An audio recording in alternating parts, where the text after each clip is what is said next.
Welcome students, आप सभी लोगों का स्वागत है ग्रैंड व्यू डिजिटल क्लासेस में। आज हम लोग साउंड के तीसरे पार्ट को कवर करेंगे।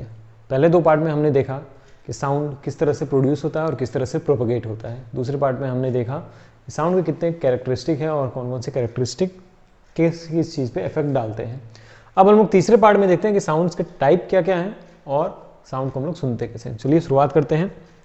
सबसे पहले यहाँ देखिए क्या दे रखा है कि साउंड के टाइप्स, मतलब तीन टाइप दे रखा है, ऑडिबल, इंफ्रासोनिक एंड अल्ट्रासोनिक। ठीक है, तो क्या है ऑडिबल वेव, क्या है अल्ट्रासोनिक वेव और क्या है इंफ्रासोनिक वेव। सबसे पहले बात करते हैं अल्ट्रासोनिक वेव की। The human ear is sensitive to sound wave frequency between 20 hertz to 20,000 hertz. मतलब ह्यूमन ईयर जो है हमारा वो सेंसिटिव है कितने हर्ट्ज को सुनने के लिए। फ्रीक्वेंसी क्या था हमारा, वो हमने देखा था पिछले वीडियो में।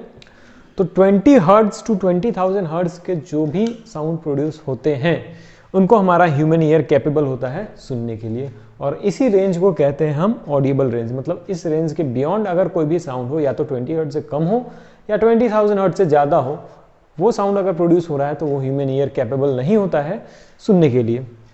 This range is called Audible range. ये रेंज होता है ऑडिबल रेंज। ठीक है, ऑडिबल फ्रीक्वेंसी यहाँ देख रहे हैं 20 हर्ट्ज टू 20,000 हर्ट्ज। फ्रीक्वेंसी क्या था हमारा कि एक सेकंड में कितनी बार वो ऑक्सीलेट कर रहा है। तो एक सेकंड में अगर 20 बार ऑक्सीलेट करे या एक सेकंड में 20,000 बार ऑक्सीलेट करे, इस फ्रीक्वेंसी के साउंड को हम लोग सुन सकते हैं। अगर 20,000 से ज़्यादा बार ऑक्सीलेट कर रहा है या वाइब्रेट कर रहा है तो नहीं सुन पाएंगे, या 20 से कम कर रहा है तो भी हम लोग नहीं सुन पाएंगे। ठीक है, तो यहाँ पे था हमारा ऑडिबल फ्रीक्वेंसी। सेकेंड हम लोग बात करते हैं अल्ट्रासोनिक वेव की। अल्ट्रासोनिक वेव है क्या, तो frequencies below, frequencies above 20,000 hertz are in ultrasonic range. ठीक है, अल्ट्रासोनिक रेंज मतलब जो भी साउंड जिसकी फ्रीक्वेंसी 20,000 हर्ट्ज के एबव है, 20,000 हर्ट्ज यानी कि एक सेकंड में 20,000 बार से वो ज़्यादा वाइब्रेट या ऑक्सीलेट कर रहा है, तो उस रेंज को हम लोग कहते हैं अल्ट्रासोनिक वेव। ठीक है, तो audible range of dogs, cats, moths and mices extend into ultrasonic frequencies. तो ह्यूमन ईयर तो कैपेबल नहीं है उतने साउंड को सुनने के लिए, लेकिन कौन से कैपेबल है, तो डॉग्स हो गए, कैट्स हो गए, मॉथ हो गए या चूहे हो गए, ये सारे कैपेबल हैं इन सारे अल्ट्रासोनिक वेव को सुनने के लिए। मतलब अल्ट्रासोनिक वेव ये सारे जानवर सुन सकते हैं। They can hear very high frequencies that human ear can not. काफ़ी हाई फ्रीक्वेंसी का जो साउंड होता है जो ह्यूमन ईयर कैपेबल नहीं होता सुनने के लिए, वो भी ये सुन सकते हैं। ठीक है, नेक्स्ट देखिए, नेक्स्ट क्या दे रखा है, infrasonic wave. Sound waves whose frequencies are less than 20 hertz. वैसे साउंड फ्रीक्वेंसी जिनका क्या है, लेस देन 20 हर्ट्ज फ्रीक्वेंसी है, मतलब एक सेकंड में 20 बार से कम वाइब्रेट कर रहा है, are in the infrasonic range. वो किस रेंज में आते हैं, इंफ्रासोनिक रेंज में। Sound produced by earthquakes, thunder, volcanoes are in infrasonic range. मतलब जब हमारा अर्थ शेक करता है, वाइब्रेट करता है, तो क्या होता है, वहाँ भी पार्टिकल्स का मूवमेंट होता है और वहाँ भी एक साउंड प्रोड्यूस होता है, बट वो साउंड इतना कम फ्रीक्वेंसी का होता है कि ह्यूमन ईयर उसे सुन नहीं पाता है। मतलब अर्थक्वेक जब होता है तो वहाँ पे साउंड प्रोड्यूस होता है। तो human ear can't hear this sound but elephant and whales can hear this. तो जो एनिमल इंफ्रासोनिक वेव को सुनने के लिए कैपेबल होगा, वो एनिमल पहले डिटेक्ट करेगा कि कहीं कोई अर्थक्वेक आया है या भूकंप आया है, क्योंकि साउंड अर्थक्वेक के वेव से तेजी से ट्रैवल करता है। तो elephants and whales can hear this earlier than human. Human तो सुनते ही नहीं है। ठीक है, तो यहाँ पे देखिए एक रेंज दे रखा हुआ है 20 हर्ट्ज टू 20 किलो हर्ट्ज। ये हो गया हमारा ऑडिबल रेंज। इससे कम हो गया तो इंफ्रासाउंड सुनेगा कौन, एलिफेंट। ऑडिबल रेंज ह्यूमन के लिए। और 20 हर्ट्ज के बाद 20 एमएच हर्ट्ज, 200 एमएच हर्ट्ज, ये हो गया हमारा अल्ट्रासाउंड यानी कि अल्ट्रासोनिक वेव्स। तो ये सुनते कौन है, बैट्स हो गए, माइस हो गए, डॉग्स हो गए, ये सारे इस रेंज के साउंड को सुनते हैं। तो यहाँ पे तीन टाइप्स ऑफ आपको साउंड दे रखा हुआ है। फ्रीक्वेंसी पे डिपेंड कर रहा है कि कितने कौन सा वो साउंड होगा। ठीक है, अब नेक्स्ट बात करते हैं हम लोग ह्यूमन ईयर की। ह्यूमन ईयर यानी कि जो हमारा ऑर्गन है जिससे हम साउंड को रिसीव करते हैं, वो ऑर्गन वर्क कैसे करता है और किस तरह से हम साउंड को सुनते हैं, ये इस पार्ट में हम लोग जानेंगे।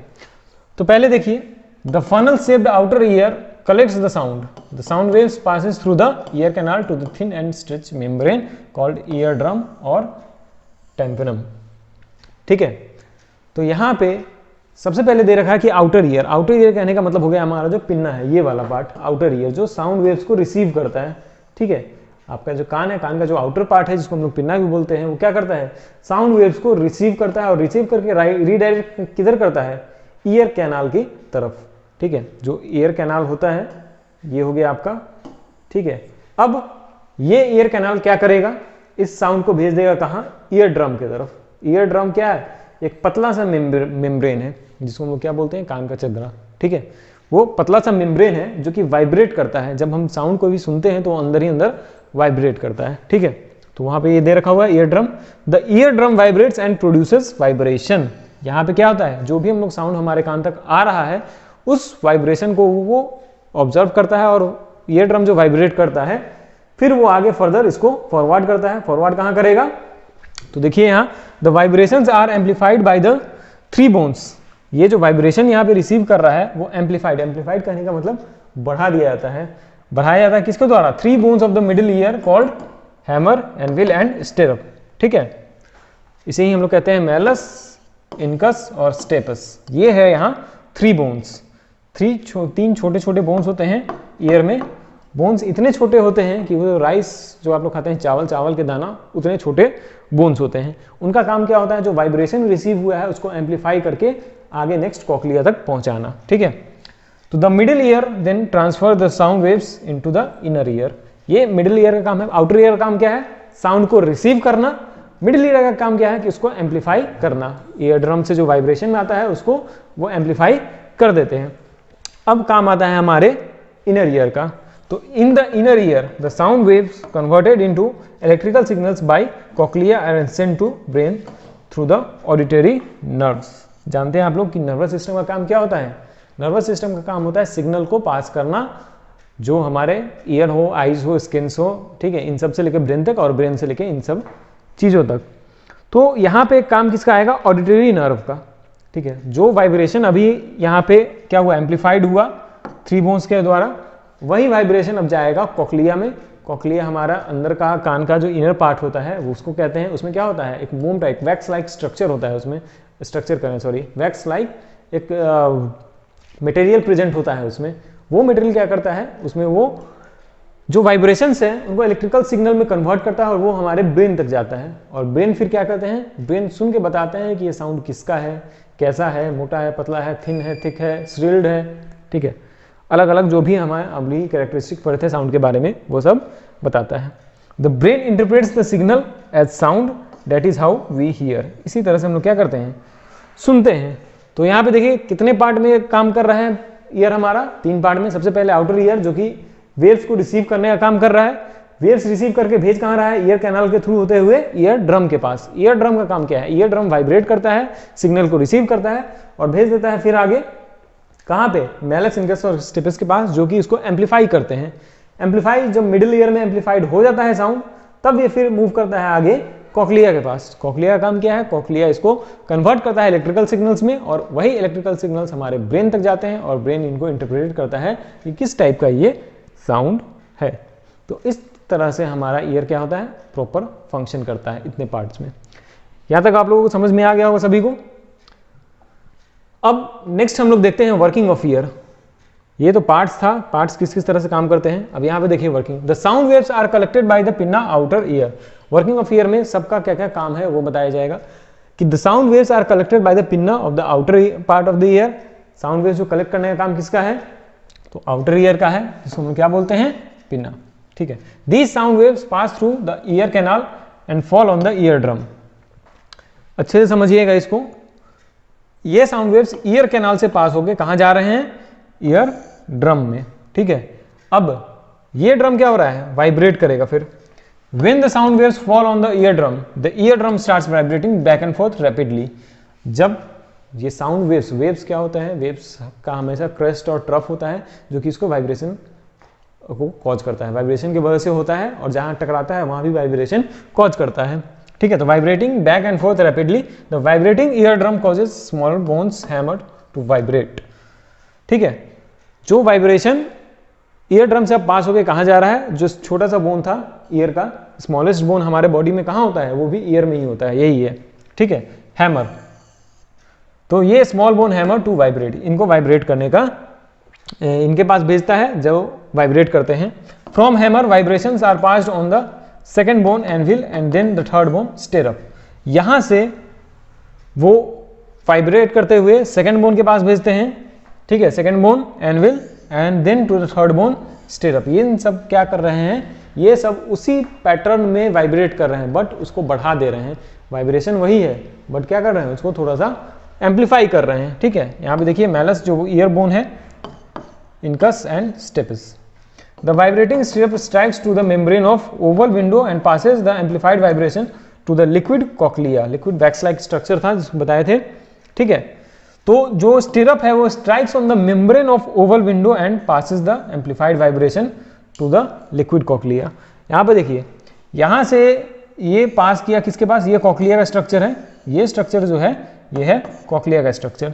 ये इसके, ठीक है, किस पे, ओवल विंडो। ओवल विंडो कहने का मतलब एक ओवल शेप का स्ट्रक्चर होता है जिसके अंदर क्या होता है, ईयर वैक्स भरा होता है। ईयर वैक्स, कान का जो मोम होता है वो भरा होता है। ठीक है, due to this liquid in cochlea begins to vibrate. इसकी वजह से क्या होता है, लिक्विड इन कॉक्लिया वाइब्रेशन शुरू कर देता है, क्योंकि वाइब्रेशन कहाँ एम्पलीफाई हुआ है, वाइब्रेशन एम्पलीफाई मिडिल ईयर में हो चुका है। अब वो एम्पलीफाइड वाइब्रेशन कॉक्लिया के पास पहुंचा है और जो लिक्विड है उसके अंदर का वो भी वाइब्रेट करना शुरू कर देता है। ठीक है, the vibrating liquid of cochlea sets up electrical impulses in the nerve cells present in it. ठीक है, अब the vibrating liquid of cochlea sets up an electrical impulse. ये वाइब्रेशन किसको कॉज करता है, इलेक्ट्रिकल इंपल्स को, जो हमारे नर्व्स को ये एक्टिवेट करता है। और नर्व्स फिर जो ऑडिटरी नर्व्स होते हैं, सुनने वाले जो नर्व्स होते हैं, वहाँ पे वो एक्शन में आते हैं और तुरंत में उन सारे सिग्नल्स को लेकर कहाँ जाएंगे, ब्रेन के पास जाते हैं। The nerve cells present in it, these electrical impulses are carried by the auditory nerves the brain to the brain। ये electrical impulses carried by auditory nerve और जाते कहाँ है, ब्रेन के पास। the brain interprets these electrical impulses as sound and we get the sensation of hearing। यही जो electrical impulses हैं उनको हम लोग क्या कहते हैं, साउंड। हमारा ब्रेन इंटरप्रेट करता है कि ये साउंड किस तरह का है और यही हमें सेंसेशन देते हैं, यही हमें फीलिंग देते हैं किसका, सुनने का। ठीक है, तो यहाँ तक हम लोगों ने देखा कि ईयर के पार्ट्स क्या थे और ईयर वर्क किस तरह से फंक्शन किस तरह से करता है और टाइप्स ऑफ साउंड क्या क्या थे। अब आपका साउंड चैप्टर कंप्लीट हो चुका हुआ है 3 पार्ट में। यहाँ पे कुछ क्वेश्चंस दे रखे हुए हैं आपको, उन क्वेश्चंस को आपको कंप्लीट करना है। क्वेश्चन क्या क्या है, arrange the speed of sound in gases liquid and. छोटे क्वेश्चंस हैं, इनको आपको तुरंत में सॉल्व करके देखना है कि आपका कंसेप्ट कितना क्लियर हुआ है। यहाँ पे पहले में अरेंज करना है solid and liquid in ascending order. State the speed of light and sound in air. Light का स्पीड और साउंड का स्पीड दोनों को बताना है और उसमें कंपेरिजन करना है। Can sound travel in vacuum, क्या साउंड वैक्यूम में ट्रेवल कर सकता है। The sound of N explosion, यहाँ पे एक न्यूमेरिकल क्वेश्चन दिया हुआ है, इसको आपको कैलकुलेट करना है कि कौन पहले सुनेगा। In which medium the speed of the sound is, more humid air और ड्राई एयर। ये एक अच्छा सवाल है, इसको सोचिए इस पे कि किस मीडियम में स्पीड ऑफ साउंड ज़्यादा होगा, जब एटमॉस्फेयर में उमस भरा होता है या जब ड्राई एटमॉस्फेयर होता है। ठीक है, तो इन सवालों को सॉल्व कीजिए और अपने पढ़ाई को जारी रखिए, अपनी तैयारी को कंटिन्यू कीजिए ग्रैंड व्यू डिजिटल क्लासेस के माध्यम से। धन्यवाद।